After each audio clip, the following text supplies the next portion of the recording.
Les deux. Les deux, parce que le CRPV, c'est là où j'ai commencé mon parcours en pharmacovigilance. C'est ce qui m'a permis de mettre le pied dedans, de tout découvrir au sein d'une équipe géniale. C'était le CRPV du Languedoc-Roussillon.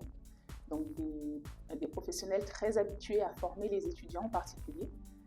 Et puis ensuite, j'ai voulu découvrir c'était quoi l'industrie pharmaceutique. Et contrairement au CRPV où les choses sont quand même très stables, dans l'industrie pharmaceutique, ça fuse dans tous les sens, ça part dans tous les sens. Il y a toujours plein de choses à faire, on est multitâche. Et je me suis éclatée aussi. Donc les deux. Les deux parce que le dessin, ça permet de laisser un peu dériver son esprit, de le faire et puis de penser à autre chose, de laisser sa main travailler, alors que le bricolage, on est concentré sur un objectif à atteindre, une réparation, quelque chose à construire. C'est des manières de se concentrer différentes et qui permettent de se détendre dans les deux cas. Pareil, c'est la même chose et du coup, je ne choisis pas, je prends les deux. Alors, il faut savoir que dans le développement d'un médicament, il y a plusieurs phases. Il y a la phase préclinique, puis il y a les phases cliniques 1, 2, 3.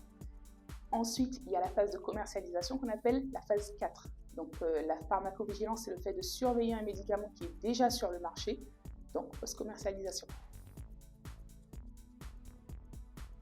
Ça dépend des moments, mais en ce moment, italien. Toujours sixième sens, c'est iconique et je recommande à tout le monde de le voir.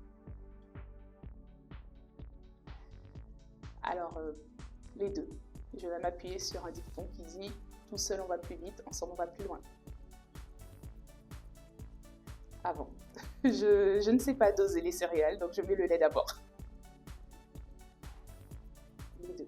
Pour moi, ce sont deux corps de métier qui vont ensemble. J'ai eu l'opportunité de faire les deux au cours de ma carrière sur un même poste. Et ce sont deux métiers qui sont très complémentaires. Donc, ready for a new mindset.